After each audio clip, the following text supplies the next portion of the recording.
What's up, guys? Welcome to the Second Take. I'm Zach. And I'm Jonah. And we're back after our hiatus last week. We figured there was nothing to talk about, so we just made our picks through text message, and now we're going to go back to doing what we usually do, talk about the NFL, make some more picks, and then we're going to also talk about the bigger bowl games, the New Year's Six. So we're going to start with the NFL, and we're going to have Jonah give us the scores and everything like that from our picks so far through, week 12 through week 13, something like that. 14, yep. Yeah. Jesus. Yeah, so we both went 4-2 last week. We both won our locks, lost our upsets. I correctly had Green Bay over Seattle. He correctly had the Giants over Dallas, which What'd you say? Yeah, that happened. Yeah. All right. 11 in Giants, baby. So, yeah, exactly. So, but we still both went 4-2. My lead is still 12 points with 3 weeks to go. So Zach's got some ground to make up here. He's gonna have to be a little aggressive here. So this week, which game you want to start with? Do you want to do our games last? Yeah, sure. All right. So we're gonna start off with the Titans and the Chiefs in Kansas City. The Chiefs are favored by 5.5 points. This game wasn't really circled on anybody's schedule at the start of the year, I don't think. But it has some pretty serious playoff implications right now. The Titans, if they lose this game, the Texans are likely to beat the Jaguars this week, so the Titans are really going to want this game to keep pace. The Chiefs are looking really good lately, especially at home.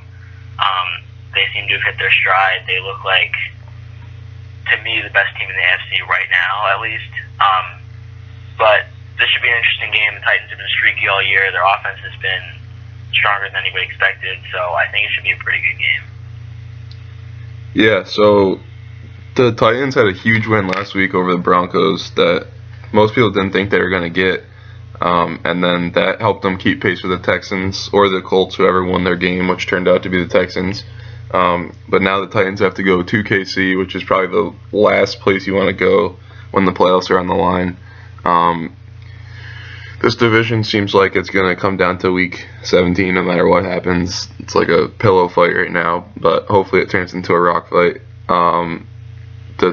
Marcus Mariota born in Hawaii, grew up in Hawaii, went to Oregon, which is like not that cold, and then plays in Tennessee now. And they're asking him to go to Kansas City, play one of the best defenses in football in sub-zero temperatures.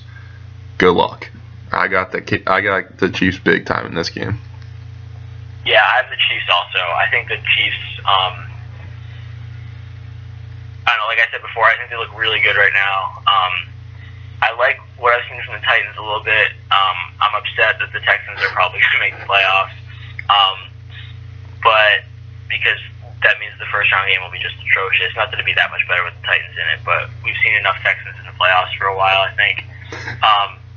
But yeah, the Chiefs look really good right now. They're going to really want to solidify their hold on the AFC West. They do not want to play in the first round. So I'm going to also take Kansas City. Just with the AFC South, it'll be interesting because the Texans are going to hold the tiebreaker because they basically win all their division games. So the Titans need to be tied with Houston going into that last game in order to have a shot at making the playoffs. So if Houston beats Jacksonville this week, Tennessee will have to win the following week in Jacksonville, and they're going to need Houston to lose to Cincinnati. So there will be some interesting scoreboard watching in that division. I guess as interesting as that division can get, anyway. 8-8, here we come. Only one back, so it's not impossible that they could still make it either if they win out. Who's that? Colts. Yeah, if they win out, they gotta go to Oakland next week though, so that's a little scary. They're in Minnesota this week, so that's which is also not ideal. Yeah. Again, very, very cold, I'm sure. Well, unless they close the roof. I think they should keep it open just because it'll help them out big time. It'd be smart for them to keep it open. Yeah. But All right, so next one we got Patriots Broncos. This is going to be in Denver. Patriots are favored by 3 points. Like we just talked about, Denver's coming off not a terrible loss, but just not one you're expecting to the Titans. And Patriots are still rolling like they always have been. Beat the decent Ravens team last week. So Broncos are kind of a difficult team this year to figure out just because their defense is so good, but their offense is so not good. Like when they played the Chiefs and dropped 27, I know it was in overtime, but scoring 27 on the Chiefs is pretty impressive. And then they followed that up with a 10-point performance last week and a 20-point performance against the Jags the week before. So they're just something's not clicking with that offense. Trevor Siemian seems to be back and decently healthy. Tom Brady looks banged up still. Gronk's out for the year. Edelman's banged up. I was looking at the Patriots injury report. They have Malcolm Butler, Martellus Bennett, Danny Amendola, and Dante Hightower all questionable. That's not like an oddity for the Patriots. They seem like they always have their entire team listed as questionable, but yeah, still, you got to have a little bit of an injury in order to get on that list. So this is where I'm going to shoot my shot. I'm going to go with the Broncos to upset the Patriots this week. Yeah, I'm going to play what I think is a little safer and go with the Patriots. They do have a lot of injuries. I'm not sold on this Patriots team in general. I think that the Chiefs and even maybe the Steelers might be stronger teams than the Patriots right now. What about my Raiders? I don't think. What? What about my Raiders? Yeah, well, the Raiders maybe. I'm probably a little too hesitant for the Raiders. You're probably right. Yeah, the Patriots haven't lost a road game this year. That's a fun fact. The Broncos, I don't think are a good football team. That's my hot take. Hey, you picked them for the preseason. The one that pushed 4 to start the year, and they've been 4-5 since then. And their offense does not look convincing to me. They've had 2 pretty weak performances against Jacksonville and Tennessee, winning one of those games. I just don't think this team really has it right now. That could change this game. This would be a big win for them. I know they're not scared of the Patriots. But I think Brady's going to find a way to pull this out. I wouldn't be surprised if the Broncos lost all of the rest of their games, honestly.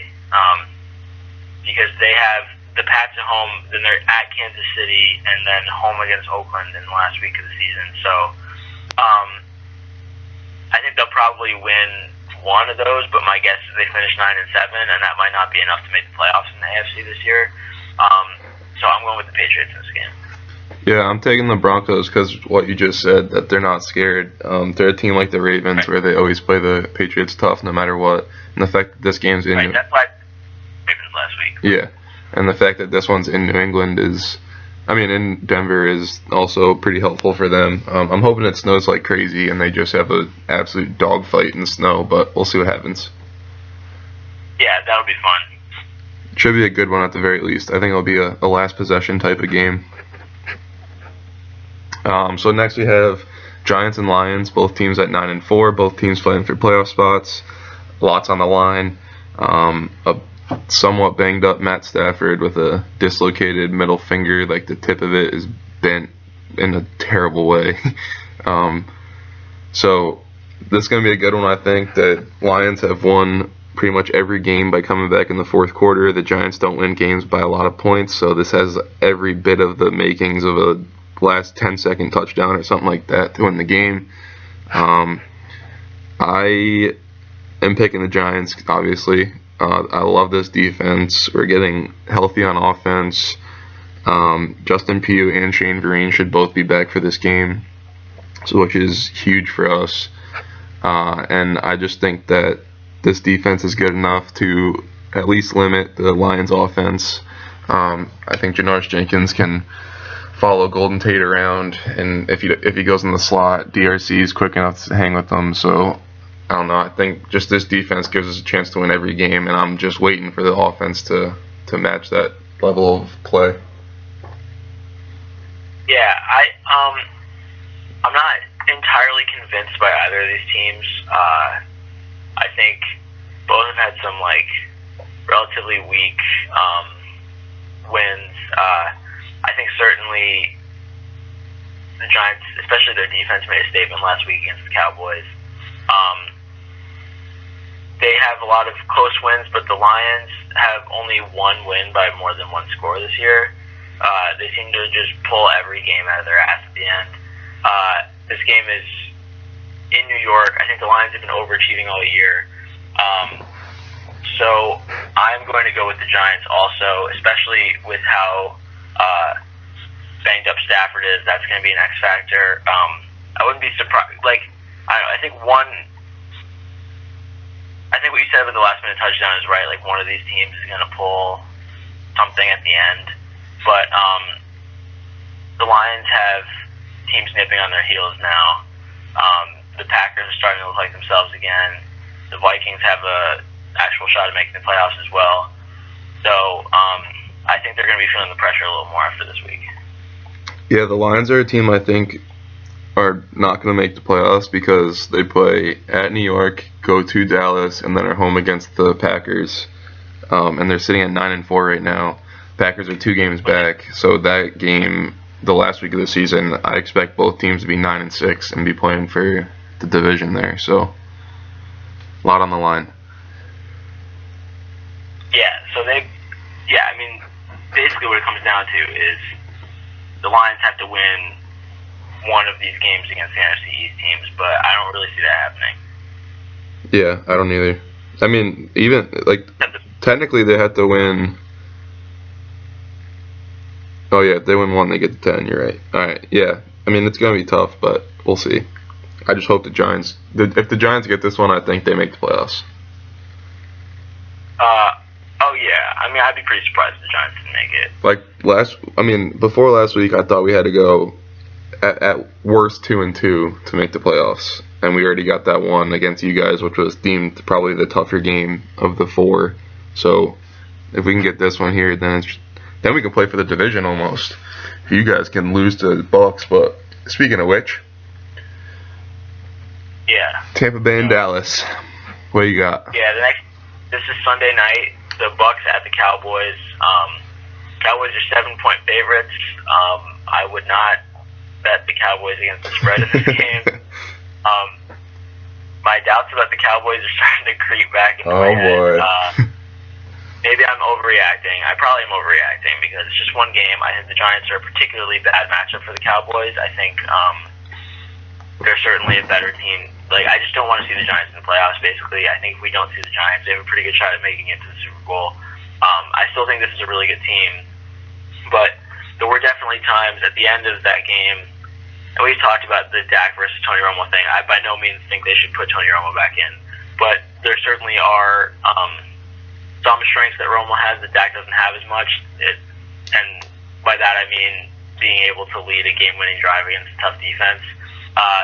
Dak, I don't think that means he's bad. It means he's a rookie, But I think Dak's got to have a good game here in order to keep the buzzards away from him, because if he has another bad game against the Bucks, especially at home in a primetime game, the rumblings are going to get louder, and this is going to affect his confidence even more.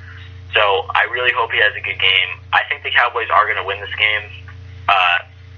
The Bucks are not a good run defense at all, and so I think Dak won't probably even have to do that much. I think they are going to be able to use Elliott a lot, and he's going to be able to tear this defense up. The Cowboys' defense has looked really good lately. It's been the stronger side of the ball in the last few games for them. So I'm not that worried about Winston. I still think he's pretty inconsistent. I think the Bucks are a good team. I wouldn't be surprised if they made the playoffs, but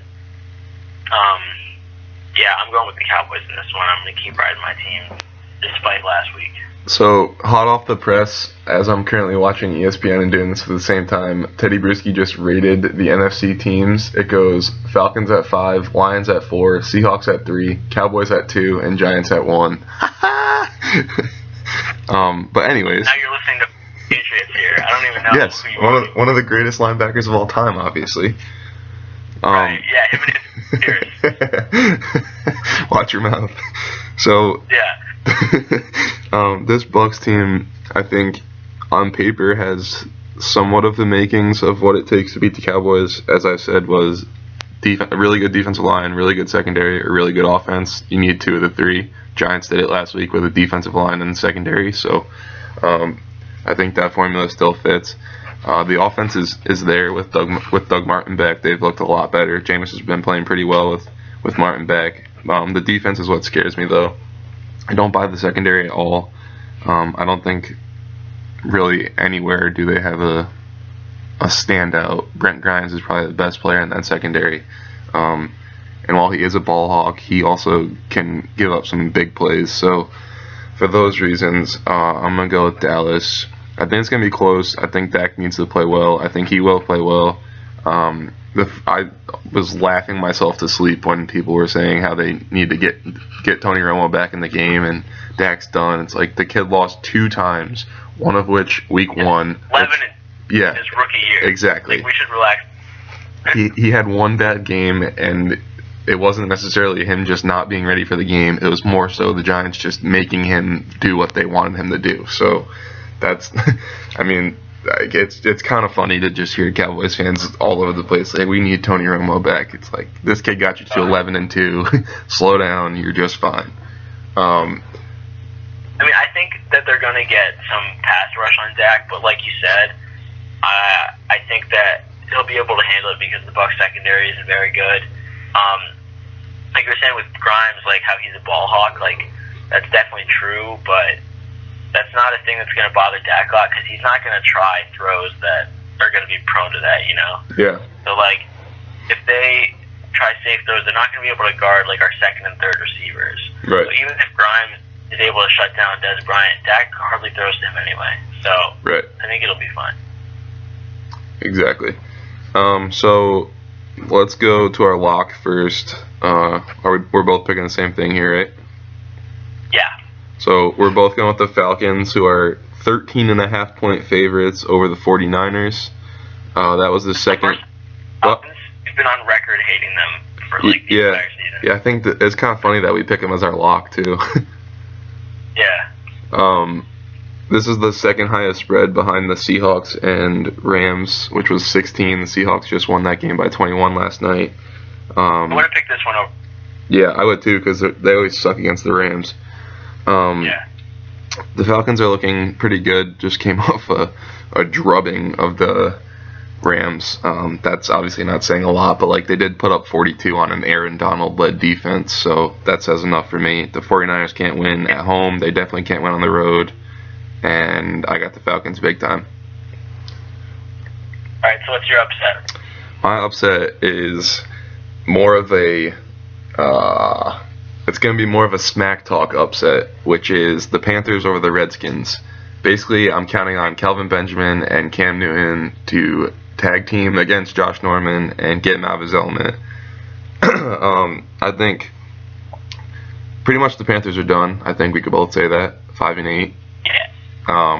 Redskins are 7-5-1, still fighting for a playoff spot. Josh Norman pretty much guaranteed a playoff spot yesterday, which kind of pissed me off. But I think the Panthers, even though this game doesn't technically mean anything to them, it means a lot to them personally because they're going up against Josh Norman, and I think they really want to get this one. So I'm going to go with the Panthers and ride Cam Newton, who's been horrendous all year long. Hopefully he can turn it around this week.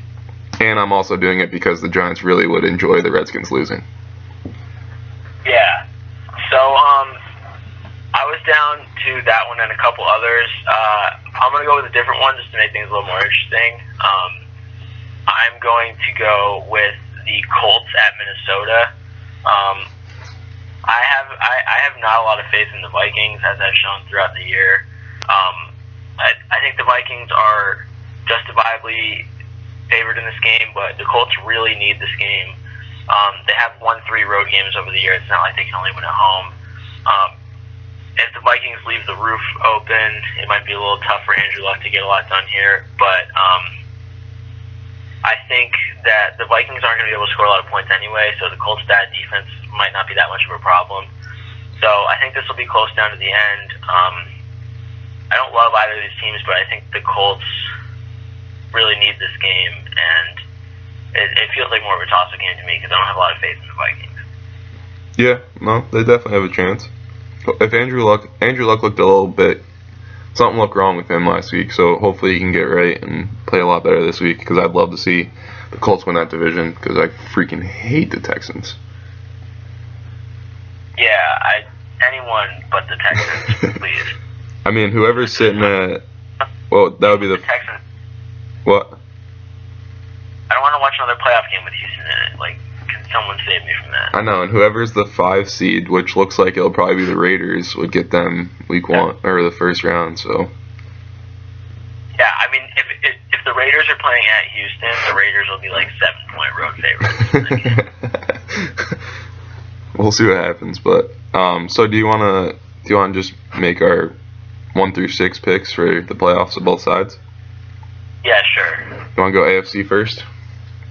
Yeah, all right. All right. So go ahead. AFC, I got the Pats first. I got Kansas City second, winning the West. I got Pittsburgh third, winning the North, and I unfortunately believe that Houston will take the 4 seed. I hope it doesn't happen, but I think it probably will. Then I have Oakland at 5, and I'm going to go out on a limb and take Baltimore at 6. I just like them better than I like Denver, and certainly better than I like Miami. So hopefully for them, they'll be able to get a couple wins down the stretch there. And I don't know, maybe I'm just rooting for a Baltimore-Pittsburgh first-round game over any of the other options. I got Baltimore at 6. I'm going New England at 1, Kansas City at 2, Pittsburgh at 3, Houston at 4, Oakland at 5, so status quo. And then I'm going with Miami at 6. It kills me to do that, but like you said, Denver has a tough stretch. Baltimore has to play Pittsburgh and Cincinnati and Philly this week, which I think a lot of people are going to overlook, but I think Philly can definitely beat them. So I think Baltimore's going to drop this week and next week and finish at 8-8. I think Miami's going to win just one game, and that's going to get them in at 9-7. So they might only have to. Yeah, and they got the Jets, the Bills, and the Patriots remaining, so 3 division games. Might not need that last game. And the Patriots probably won't be playing anyone in that last game, so that might be even easier to get. Yeah, you're right. Because they can clinch the first round bye this week, and then if Kansas City loses once, they get home field too. So we'll just have to see if Matt Moore can lead the charge to the playoffs. Well, Tannehill looks like he's going to be okay, so yep. We'll see what happens. Is that good? We'll see. But yeah, it's going to be interesting. I don't know. If Miami makes the playoffs, I feel like it's an injustice to the NFL. Yeah, I don't think they'd really have any chance against Pittsburgh. Exactly. All right, so we're going to go NFC now. You want to start, or you want me to do it? I got it. Right. I'll go Dallas at 1, Seattle at 2. I'll go Atlanta at 3 and Green Bay at 4. Then I have the Giants at 5, and as the 6th seed, I'm gonna go with Tampa Bay. You remember what I told you about Dallas not losing to anybody but the Giants? I don't think they will. That's what I'm banking. Well, I'm really hoping you drop 2 of them, because every part of me wants to put the Giants at number 1, but we're not going to do that. I mean, if we dropped one of them, then we'd still have it. So. Yeah, no, you gotta go. I mean, I'm banking on the fact. I'm banking on you losing the next 2 games. That's basically what I need to happen. And you're playing. We only. What? Right. You're playing. Well, I mean, you're playing primetime 3 weeks in a row. 4 weeks in a row, because the Vikings game is primetime also. Oh yeah, Thursday. And the game before that was a Thanksgiving game, which is also like a marquee. Yeah, no, that's primetime. Next week is weird though, because it's Christmas time, so every game is on Saturday, and then there's only 2 games on Sunday, which are 2 awesome games, and then you guys play on Monday. Wait, there's.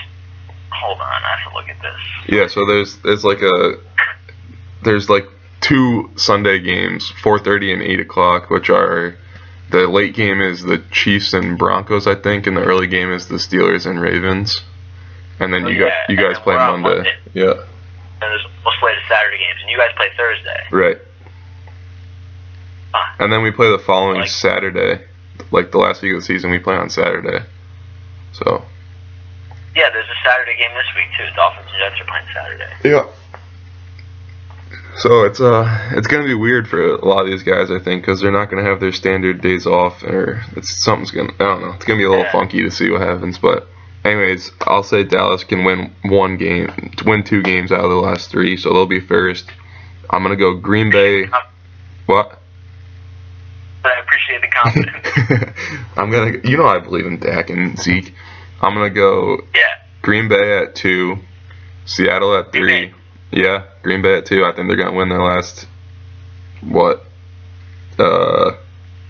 3 games, and then. I feel like Seattle's, it's nothing against Green Bay, but I don't think. I mean, wouldn't that require Seattle losing to San Francisco? Yep. Wow.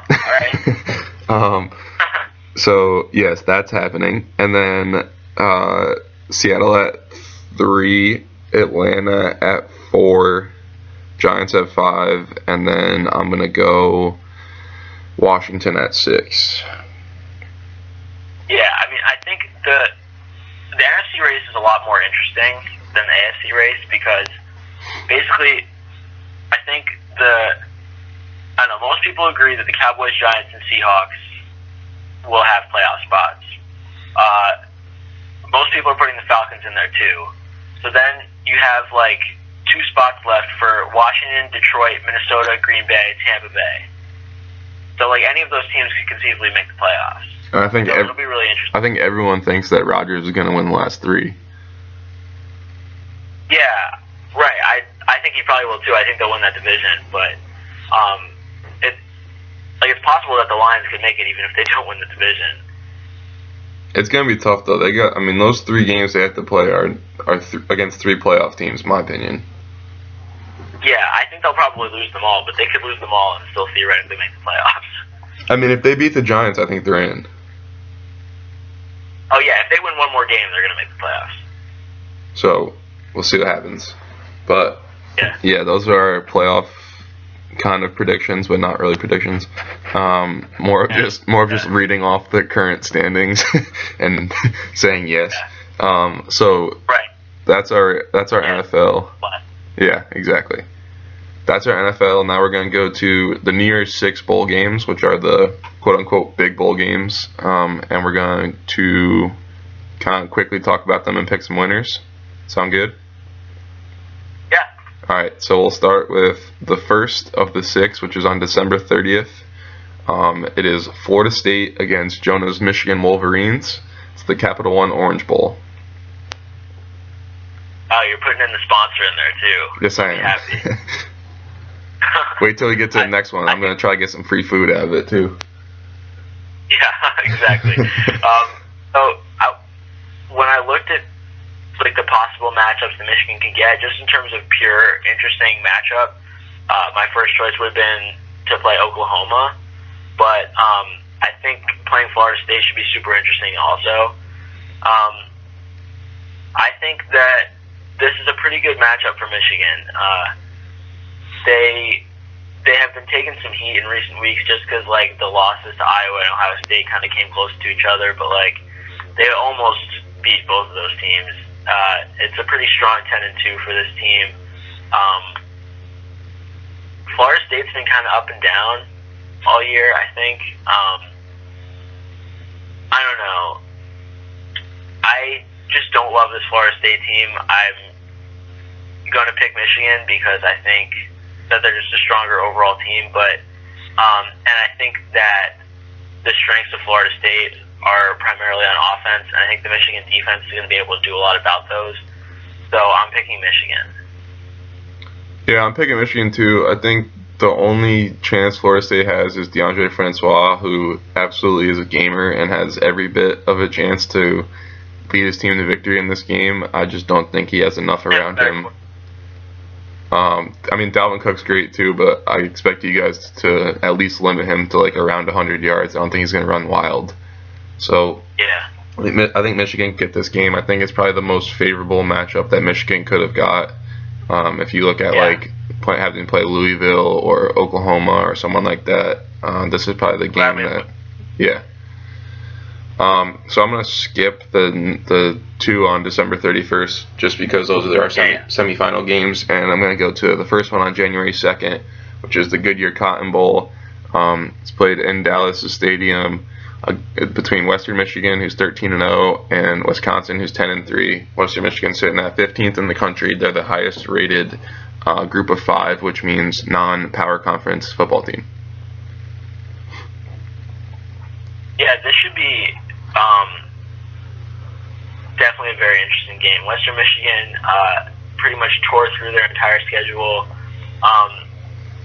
They're obviously undefeated. Only 2 of their games were within 1 score, so they really tore through their conference.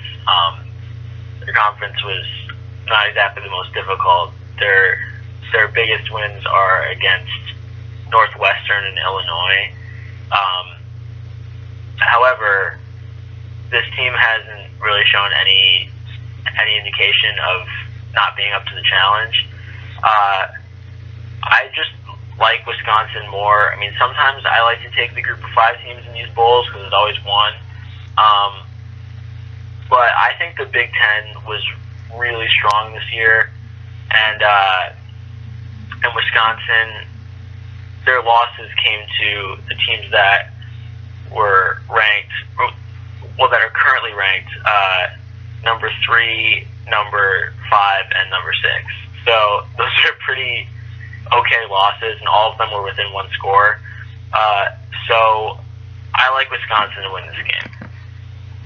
I think their defense will be able to shut down Western Michigan enough. I want to pick Western Michigan, but I just can't get there in my head. Yeah, I'm gonna get there in my head. I'm gonna pick Western Michigan. Row the boat, if anyone knows what that means. That's from Western Michigan's head coach. But anyways, Wisconsin's definitely very good. TJ Watt and what the hell is it? The other linebacker? I can't think of his name right now. But those guys are really legit. Gonna be in the NFL. Gonna be making big plays in the NFL.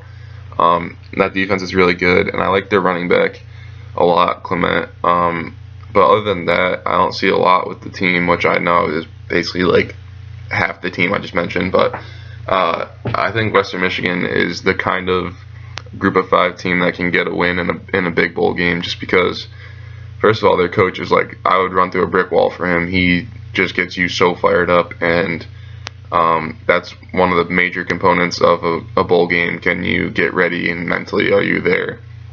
And then also, I think they have the best receiver in potentially the history of college football in Corey Davis. He's going to be a top 15 draft pick, and I would kill to have him on my team. So for those reasons, I'm going to go Western Michigan. I think it's going to be a good game, entertaining.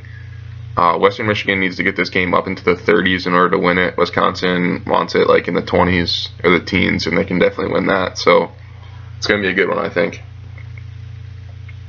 Yeah, I agree. I think that'll be an interesting one. So next we have the Rose Bowl in Pasadena, California. Sorry, presented by Northwestern Mutual. My bad.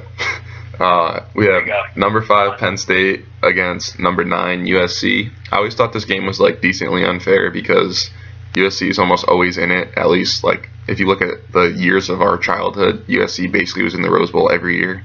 USC gets the Big Ten every year. And it's basically their home stadium, so right. Yeah, I personally think USC is one of the 4 best teams in the country right now. I'm not saying they should be in the college football playoff because they have 3 losses, obviously. I'm just saying that if they were, I think they would have a legit chance to win the title. They're extremely hot right now. Penn State equally is hot. Probably shocked the world by even having an argument for the college football playoff. So that's impressive. You and I are both on record of liking McSorley a lot and Saquon Barkley. I personally love Juju Smith-Schuster and Adoree Jackson on USC, both of which are going to be household names in the NFL. So I'm going to go with USC in this one. I want to say that they're going to run away with it, but Penn State is way too much of a gamer type team. They're going to definitely respond in this game, so I think it's going to be a high scoring shootout. Yeah, this is probably my favorite of these games of any of them, because these are two teams that I like a lot. They both have kind of similar profiles. They both had very slow starts to the season. They had hot seat rumors with their head coaches, and then they both torn off 9-game winning streaks, and now they're ranked in the top 10 and playing in the Rose Bowl. So I think these teams are going to have a similar mindset going into this game. I think USC is a little better, but I want to give some love to this Penn State team first. I love this Penn State team. Their one big loss was to Michigan on the road. People kind of counted them out after that game, but then they went out and beat Ohio State. They went out and beat Wisconsin in the Big Ten title game. So their only two losses are to Michigan and to Pitt, which is also a pretty respectable loss. That's also Clemson's only loss. So there's no bad losses for Penn State. USC also doesn't have any bad losses, really. The Stanford loss wasn't great because Stanford isn't actually that good, but yeah, but they're ranked again at least. And to Utah, and they're a different team now than they were then, pretty much. So I really like both of these quarterbacks. I know a lot of the focus for USC has been on the defense, especially Dory Jackson, and that's completely justified. But I think that Sam Darnold is the best USC quarterback we've seen in a long time. And he's only a freshman. So, yeah. So I'm going to go with USC, but I think this is going to be a really great game. It's going to go down to the wire, and I want to put on the record how much I love this Penn State team. And I love Franklin. He's one of my favorite coaches in college football. Yeah, he's very good, for sure. So the next one we're going to go to is the Sugar Bowl, which is Auburn against Oklahoma. This game is probably the least exciting in my mind. I know. I'm not a big fan of this Auburn team at all. I think them ranked at 14 is almost an injustice. And behind USC, Oklahoma's probably the next hottest team. Had two losses early on to Ohio State and Houston, which don't look half as bad as they did early on. And they're on fire right now. They had two Heisman Trophy candidates. I think Oklahoma's going to win this one relatively easily. Yeah, I couldn't possibly pick Oklahoma harder in this game. I just don't think Auburn's very good. They put up a as decent a performance as you could ask for them in the Iron Bowl. There's no problem with losing that game, but they lost 13-7 to Georgia. They haven't really had that convincing wins in the SEC, which has secretly not been very strong this year. In Oklahoma, their only two losses are to Ohio State and to Houston, which is kind of a game that I know they'd like to have back, because if they'd beaten Houston, there's a good chance they'd be in the playoff right now. Yeah, but Houston's no joke. That's not a bad loss. Yeah, that's not a bad loss at all. And they've torn through three ranked teams in their last three games of the season. They beat Baylor, who's not ranked anymore, but then they beat West Virginia by a ton, and they beat Oklahoma State by a lot. So I think Oklahoma's going to win this game pretty easily. Yeah, the way to beat Oklahoma is to have a good defense and be able to score a good amount of points on offense. And Auburn they kind of check the box of a good defense, but their offense is non-existent, so no chance you can beat Oklahoma scoring less than 20 points. I don't care how good your defense is. You're done with Western Michigan and Wisconsin so far, right? What'd you say? Yeah, because we both had USC, Oklahoma, and Michigan in the other games. Yeah. Alright, so time for the semifinals. So December 31st, Chick-fil-A Peach Bowl. Shout out Chick-fil-A. Really good chicken, in case you haven't had it. It's in Georgia, in the Georgia Dome, which is probably extremely unfair for Washington. Hate to tell you, but it doesn't really matter where they play the game. You're going to lose anyways. In case it doesn't give away my pick, I'm taking Alabama, who's number 1, 13-0. I don't think Washington can beat them. I think there's a very good chance Washington could put up a decent fight where it's like close at halftime, but I expect Alabama to run away with it towards the end. Also, it's at 3:00 and it's on the East Coast, and that's like a smack in the face for Washington. Now that I think about it, that's what we always talk about in NFL games. Like, you never want that road trip. Especially for a freaking semifinal game. Basically, they're playing the game at like noon their time. It's in Atlanta. I mean, come on, give them a chance. Yeah, Alabama this year. I know we've talked about Alabama enough, and everyone else has too, but they have not lost a game this year. They have also not really come that close to losing a game this year. I know the LSU game was only a 10-point win, I guess, but like they were they were well in control of that game. Because LSU was never scoring in that game. The only other close game was the Ole Miss game, who always seems to play them tight. Yep. But that was early in the season. They have looked absolutely, completely dominant for this entire season. I don't see any way that they don't beat Washington, who's also a respectable team. I mean, they have the USC loss, which is a totally fine loss.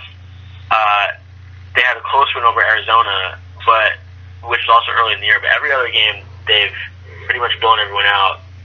Even against good opponents, they crushed Stanford 44-6.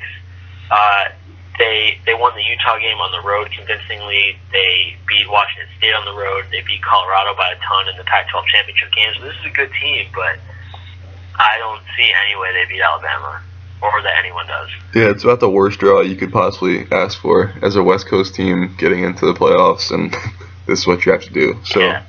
Alabama is the heavy favorite. I think even if this game was played in Washington, Alabama would be like a 3 to 4 point favorite. So clearly just a better team. It's not that close. So we also have the PlayStation Fiesta Bowl, which is December 31st as well. This game's at 7:00. Clemson against Ohio State, number 2 and number 3. So now you have two East Coast teams, well, kind of East Coast teams, going to Arizona. So obviously that makes sense as well. Yeah. This is going to be a really good game, I think. Ohio State has not played up to their potential yet, really, in my opinion at least, and Clemson kind of the same thing. So this is two really talented teams that have yet to truly find themselves this year, and this would be a really good time to do so. I'm going to go with Clemson in this game. Yeah, this is a tough game to pick, I think. You're right that both teams have kind of not played as well as they would like to.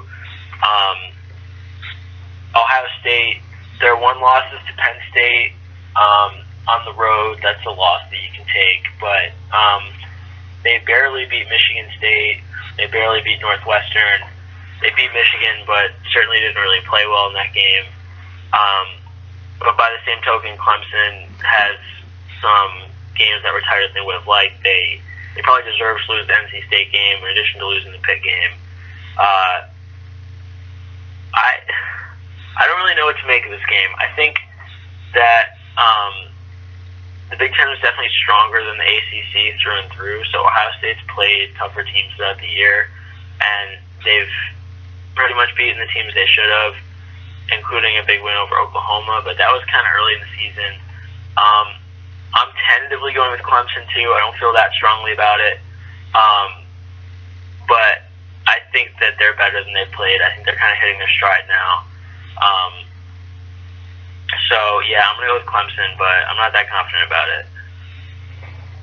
Yeah, it's gonna be a good game nonetheless. But so for us, that would bring Alabama playing Clemson on January 9th in the national championship game, which is going to be played in Tampa, Florida, where the Bucs play. So you want to pick that? Yeah, I think Alabama would beat either of these teams pretty soundly. Alabama has played consistently well the entire season, and you can't say that for either team. So one of these teams is going to come out of this game probably looking like a legitimate threat to Alabama, but I think that when it comes time to play them, I think Bama's going to put a stop to any of that talk about how anyone else could have possibly been the best team in college football this year. I think Obviously, anything can happen. It's college football, but I think this Alabama team is the closest thing we've had to a national title lock in quite some time. I'm a little less sure about this because Clemson obviously lost to Alabama last year with a chance to win the title, and Deshaun Watson, I don't think, has forgotten a single snap, a single second of that game. And you know as well as anybody that I'm one of the biggest Deshaun Watson fans there is, and think he's going to be phenomenal in the NFL. So I think this game is going to be close. I think Clemson will be winning this game well into the third quarter, which is going to really shock some people. And I think that Alabama's defense is going to come up huge at some point in the fourth quarter, whether it's a sack strip or interception return for a touchdown or a punt return, something like that. They're going to make a big non-offensive touchdown play, and that's going to get them the victory. But I really think that Clemson has a fighting chance to win the game. I think it's going to be a lot of fun to watch. However, if Ohio State gets there, I don't think that they can hang with Alabama. Yeah, no, that makes sense. I'm more so just saying Clemson has a shot just because they were in the exact same spot last year and they still have the bitter taste in their mouth. Yeah, for sure. I mean, I think that they're going to really want it. Not that any team doesn't, but I think that they're going to have the fire in their belly that Ohio State might not have, because some of the guys on that team have already won a national championship, and that's not true with Clemson. So I think it should be a good game if Clemson gets there. But I'd be pretty surprised if Alabama were not the national champion insufferably again. Right. I mean, they're the best team. What can you say? Somebody's got to come get it from them if they want to win. It's like Kentucky, but if they were actually good, well coached. Yes. Better stuck around. Yes. All right. So we'd be remiss if we didn't say something about Craig Sager. Yep. So Craig Sager passed away yesterday at the age of 65 after a real long, difficult battle with leukemia. There's probably nobody in the broadcasting world that I appreciated, liked watching, found entertaining, I don't know, any positive word you want to use, than Craig Sager. He made the analyst side of sports fun for most of us that enjoy sports a lot. We often say we would like to mute some of the broadcasters, and Craig Sager, you found yourself turning the volume up, whether it was just watching his crazy suits that were awesome and how the players responded to that, like whether it's KG saying he needs to take everything off and burn it, whether it's Popovich saying the reason the Spurs didn't play well is because Sager's suit was too bright and it distracted the players, things like that. You never really saw anyone connect as well as he did with the players and the coaches, and you never saw Greg Popovich ever get emotional or have a little bit of fun with anyone like you did with Craig Sager, and that says a lot to the person that he was. So he's going to be sorely missed in the NBA community and really across the country, and just regular fans, players, coaches, whatever it is. Yeah, I mean, I think the thing that's most remarkable about Craig Sager is that he's universally loved, and that's said about a lot of people, but in the internet age, that's never true. There's always some people there that hate everybody, but there is literally nobody on earth who disliked Craig Sager, and I think that says more about him than anything else could. And just the tributes that he's been getting from everyone involved with the NBA, even in baseball, because he did some reporting in baseball in the playoffs as well. The vice president paid tribute to him yesterday as well. So, I mean, the way that Sager dealt with his cancer, I mean, he was still on the sideline during this entire thing. He was not gonna give up any of what he loved just because he had cancer. He's definitely going to be missed in the NBA. I think the playoffs this year, especially on TNT, are going to feel a little different without Craig there. So, rest in peace, Craig. Yeah, super glad he got to call the finals last year, too, because that was well-deserved. And Probably should have happened a lot earlier, but due to contracts and such, that couldn't happen. I'm so glad ESPN The only gave him. finals we've seen in ages was Craig Sager's last finals. Yep. So very good that he got to call that. And yeah, rest in peace. And someone hopefully can come in and at least walk in his path. And what more, like, Maybe not. how could you say that someone is, like, Craig Sager had the vice president give him his Jimmy V award? Are you serious? Like, how more impactful can you get? Yeah, exactly. The vice president's got a lot on his plate. So, So for him to take a little bit of time out and say, hey, Craig Sager deserves this Jimmy V award, and I'm going to introduce him, that's pretty impressive. yeah, it is. So That was, I mean, like, just a couple weeks ago, right? He was still out and about. that was in, I mean, that's in the summer. I think it's, I don't know. I don't really know when it is, to be honest. Wasn't that long ago, though. Yeah. So with that, we will leave you and be back next week. Let's hope I make up a little bit of ground here in the NFL so we can get a little bit more interesting in the following weeks. But big week for the NFL, lots of playoff games, lots of playoff implications on the line. So definitely be sure to tune into that. And the NBA is also pretty good. Warriors had 41 assists on 46 shots last night, or on 46 makes last night against Jonas Knicks. I know, I watched the whole thing. So yes, that's a real stat, and that's quite impressive. Yeah, I mean, the Knicks played a pretty decent game without two of their three best players, Yep. and only ended up by 13. But yet, the entire time, I felt this game was completely out of reach. Also, Steph Curry and KD only combined for 23 points, while JaVale McGee had 17 by himself. I know, but like, why does he need to score in a game where he's not playing against Melo and Derrick Rose? Right. Like, they just kind of, like... They just kept throwing lobs at JaVale and let good things happen. I'm telling you right now, if he plays the way he's playing, JaVale McGee plays the way he's playing right now, nobody's beating that team.